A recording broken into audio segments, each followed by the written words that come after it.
Welcome to the Adjusted for Risk podcast. Join myself, Brian Nauman, as I talk markets, investments, economics, and life as I help prepare you for the upcoming weekend markets.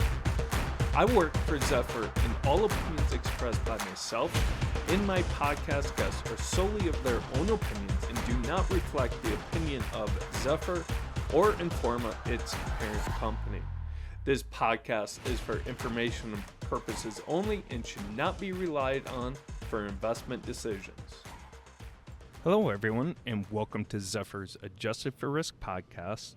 This is Brian Nauman, your host and market strategist at Zephyr. We are on site here at the Exchange ETF conference, which has been a fantastic couple days so far. You know, I have another great episode lined up for us today. You know, for the most part, ETF space is dominated by equity ETFs. Well, I have the perfect guest on, an industry expert, to talk about the opportunities in fixed income ETFs and trends that are impacting the space moving forward. Before we get started, this episode is sponsored by the award-winning Zephyr, which helps investment professionals make more informed investment decisions. I am honored to be sitting next to Leland Clemons. It's going to be a fantastic show. Leland is going to share a bunch of great insights, and Leland is the founder and CEO of BondBloxx's ETFs. Leland, thank you so much for coming on the show. It's an honor to have you on. Can you just start by telling us a little bit more about yourself and BondBloxx's? Yeah, sure, and thanks for having me around. So I've been fortunate to be in and around the ETF industry for the better part of 25 years. In roles of product development, product management, distribution. So I've really gotten to, one, meet a lot of interesting people, be a part of, I think, some great innovations as the ETF market has evolved, brought new exposures and new opportunities for advisors. BondBloxx's is a firm we started in 2021. It was the first ETF issuer to focus solely on developing fixed income products. We now have over 25 products covering U.S. Treasuries, U.S. corporate bonds, emerging market debt, and most recently we launched the first private credit ETF. Very exciting. You know, private credit, the whole private space, it's like just a buzzword out there. It's gathering so much attention. Can you tell us a little bit more about that product? It's interesting. I mean, there's probably a pretty empty space out there, an opportunity for private credit, and the demand is there because you think of private and it's hard to get into. You got to have a lot of money, ultra high net worth, and now it's in an ETF wrapper. It's got to make a lot available to a lot more advisors. Yeah, I think one of the nice things about focusing on fixed income at BondBloxx's is we're able to address and really take on challenges that maybe others have stayed away from. And you're right, the private credit market is a very large market, presents a lot of opportunity. And when we really looked at this, we said, okay, we think we can put private credit in an ETF wrapper, and we want to make sure we are transparent in doing that so that we can explain exactly what this product does in a space that, as you say, gets a lot of headlines. And so our fund invests in private credit CLOs. Okay. And each of those CLOs owns a broad portfolio of middle market loans. These tend to be companies with less than $100 million of EBITDA, strong companies, in many ways sort of the backbone of the larger economy. The fund, I think the real focus for advisors, what people have told us they like about this product is you get north of an 8% yield with really low volatility that is driven in part, at least, by a low duration. So you've got low duration, high yield, and coupon payment in a world right now where volatility or uncertainty is high. Yeah. Being able to clip that coupon, take that yield on a monthly basis, I think can provide some stability. Yep. To augment other parts of the portfolio. Yeah, if you can provide any type of stability in this market, kudos, because we need it. Yeah, no, I think that's something that is coming back. We talk about fixed income in the ETFs. Okay. I think one of the virtues of something like fixed income in an ETF wrapper is the return of income as a more desirable attribute in advisor portfolios. We certainly see that in the BondBloxx products, and we've been excited to talk to advisors about income alongside price appreciation and price movement. It's fun. I had some great conversations on the fixed income side. I often say, and as a bond person, I kind of tread lightly when I say this, but bonds were so boring when it was the fixed income bull market for 40 years. Really until COVID. It was so boring. Now it's really kind of fun to talk about. Yeah, it's interesting. It's interesting in that we got so used to, from a portfolio construction standpoint, post the financial crisis, like interest rates being down near zero. And so I think fixed income as a portion of the overall portfolio for many advisors and investors really shrunk. The old 60-40 is starting to look like 90-10. Now we see that interest in income. You've got yields back up near 15, 20-year highs. And again, with uncertainty in the markets, I think investors are saying, okay, I want to take a look at fixed income again, and certainly the ETF market for fixed income has grown considerably. Historically, I'd say prior to 2021, the fixed income ETF space was only about 20% of the total assets in all of ETF and all of the ETF industry. The growth, you look at the market share of the new money into ETFs, it's closer to 30-40% of the growth over the last few years has been into fixed income ETFs, which again I think is representative of two things. One, you're seeing investors take another look at bonds and the role of bonds in their portfolios. And then two, the ETF industry, we are doing, I think, a better job of delivering new product that affords more creative portfolio construction.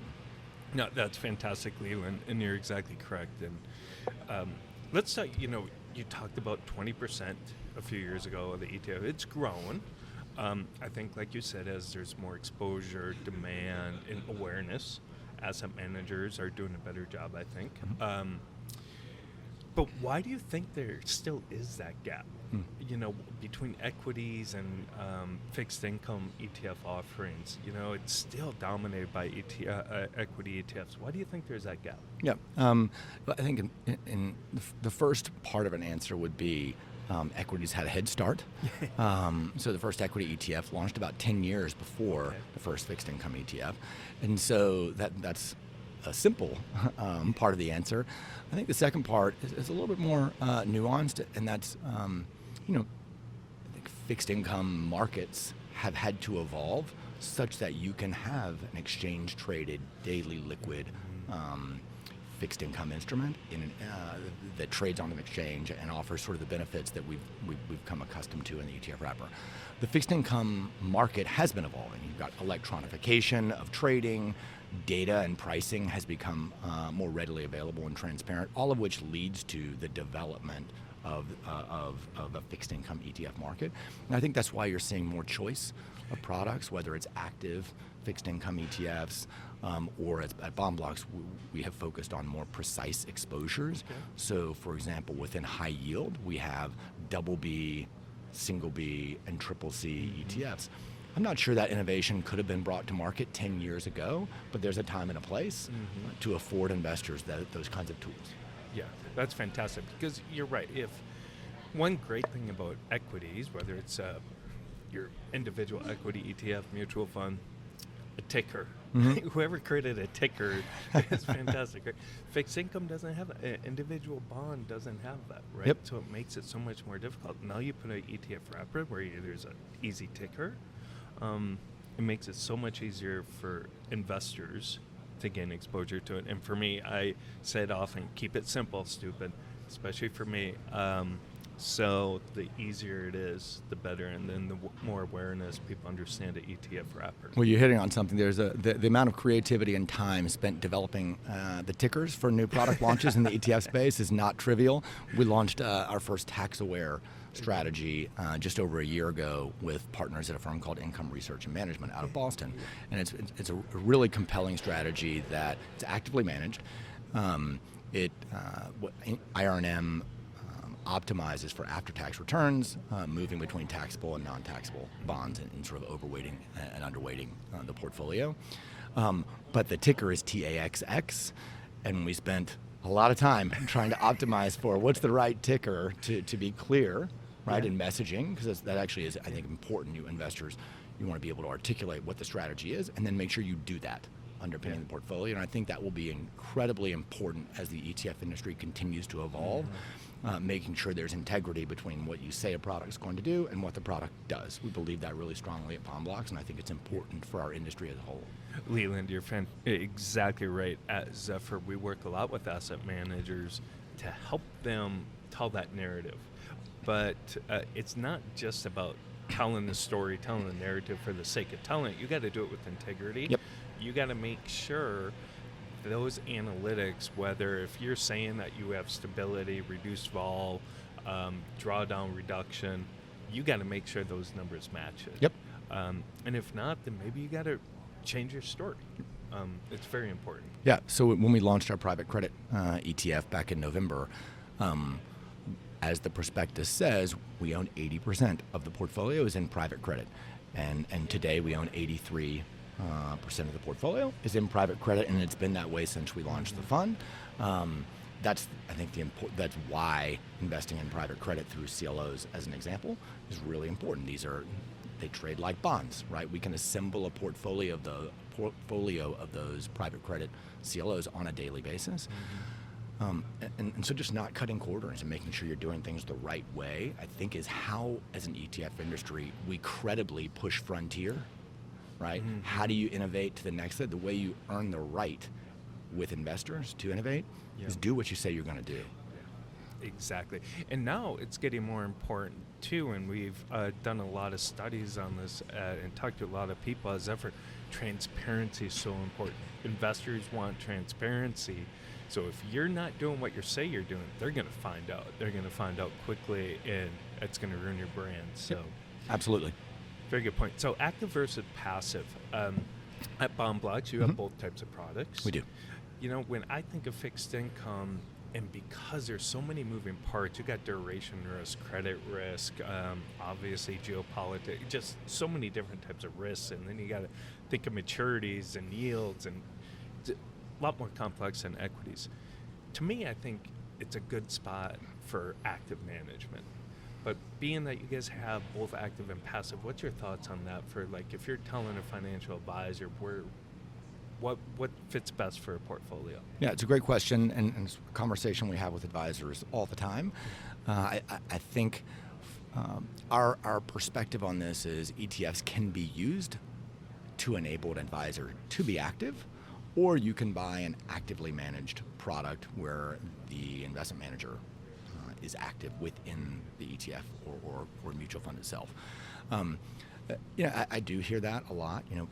We hire active managers for fixed income. It's not unlike what I used to hear 15 years ago on the equity side, right? And I think a lot of it is, as an industry, we push frontiers. We've got to make these products and analytics and information about the strategies more accessible to enable investors to have a view, which most that I speak with do, on credit and interest rate sensitivity. Right, so if you have a view, for example, that corporations have really strong balance sheets, the economy is actually doing really well, you innately have a view probably that you could take on more credit risk in your portfolio, and we offer that through our BBB investment grade corporate funds as well as through our CCC high yield. So you can tilt your high yield exposure to CCCs. You can tilt your investment grade exposure to BBBs because you're more comfortable with credit risk. We have treasury products that are precise points on the duration curve. Okay. So you can have a 6-month exposure and you will always own 6 months of duration. You can have a 2-year, 5-year, 7-year, 10-year, all in BondBloxx ETFs. Most investors have a view on what's going to happen with interest rates. And so I think our job is to boil it down to, like, what's your view on interest rates? Okay, then this is the product that would actually enable you to express that view through a passive or indexed exposure. Same thing on credit. Alternatively, we partner, as I said, with income research and management on our tax-aware strategies. They, inside the fund, optimize between taxable and non-taxable to maximize that after-tax yield. Yeah. That's being done inside the fund. So I think there's room for both in fixed income, just as there is in equities. You know, I've been trying to say this for a while. I've had this conversation a lot over the past few days. Age myself here, Leland, but when I started, 20-some years ago, it was either you're active or you're passive. Yep. It was so polarizing. And it was like, as you kind of go through, it's like, why? Well, we can work together here. I've done research where, there's some styles, like large core, you're probably better off going passive. But there's other markets that are much more inefficient to go active. And it's kind of like what you're saying there with the fixed income is do both. I think that's right, and I think most investors in any portfolio, unless you have a perfectly optimized by market capitalization global ag and a global total market, you are expressing an active view in your portfolio. I think we've got to change the narrative and how we talk about that in fixed income. What's your view on credit? What's your view on interest rate sensitivity? How are you expressing that through ag? You may be tilting an ag towards credit. You may be adding high yield, adding emerging markets. We'll call it a core plus strategy, right? So I think this narrative of active versus passive is really, how are you expressing your views? Do you want to express them directly through indexed exposures? Or actually, are you hiring a manager to do that? At BondBloxx, we want to offer tools that enable investors to do both. And that's the key, I think, is you're offering tools for investor. And I think that's the best part of evolution is 20 years ago, it was mutual funds, Spider, very basic stuff. Now there's so many more tools out there for financial advisors to use to have their clients achieve their goals. And I think that's key. I think that's right. So what's the future look like for bond ETFs? You're, like you said, we're 30% of the market. Where do we go from here? So you're going to get a biased answer from me, not shockingly, with a company called BondBloxx's. I think we believe very strongly that the fixed income ETF landscape will continue to evolve and grow at an outsized pace relative to equities. In part, that's because the ETF industry, largely post-2008 to 2021, grew up in an environment with really, really historically low interest rates. Yeah. That's not sustainable forever into the future. So as interest rates have now not normalized to what are much more historically normal interest rates, we think fixed income will continue to play a larger role in investor portfolios. The fact that many investors have now defaulted to ETFs as the implementation tool, I think bodes well for accelerated growth as fixed income comes back to play a larger role in the portfolio. So I would expect to see 30 to 40% of ongoing flows into ETFs be into fixed income. It's more emblematic of a 60-40 portfolio when you think about how much makes sense. So if fixed income ETFs get to $5 trillion in the next several years, wouldn't surprise me at all. And I think that'll be good for investor portfolios. Fixed income adds resiliency, durability to a portfolio, and I think we'll continue to see that. Yeah, I agree. Volatility's back, uncertainty. Currently, I think moving forward, so I think fixed income, there's going to be, it's going to be more, not that it wasn't important before, but even more important moving forward. And then you got interest rates, like you said, after COVID, or, when interest rates went up, it was like, and then 2022, we had that huge drawdown in fixed income. Hate to say that it was painful, but it was really kind of needed to get interest rates, like you said, normalized. I mean, 4%, we're like, oh my gosh, what's 4% yields look like? Right. What does that feel like? And we got accustomed to the almost 0% base rates being normal, and they are anything but when you take a longer view historically. And there's value to the economy and to investors in having interest rates a little bit higher. I think that's good for saving, and it allows another lens back to the portfolio. So I think as an ETF industry and at BondBloxx's, our job is let's continue to develop new tools that offer investors the ability to evolve and innovate within the fixed income portion of their portfolios.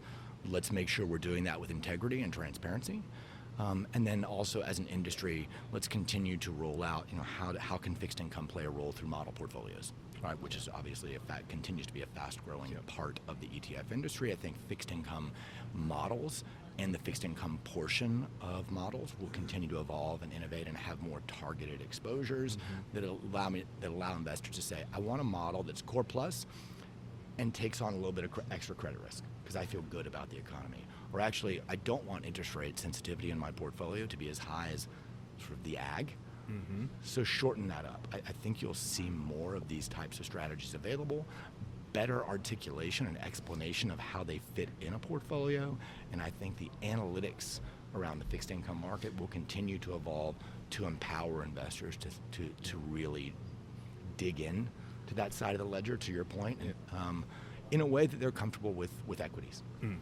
Fantastic, Leland. Great, fun conversation. Dropped a ton of knowledge about a space that is growing, probably should be bigger when you consider the huge fixed income space, which dwarfs equities.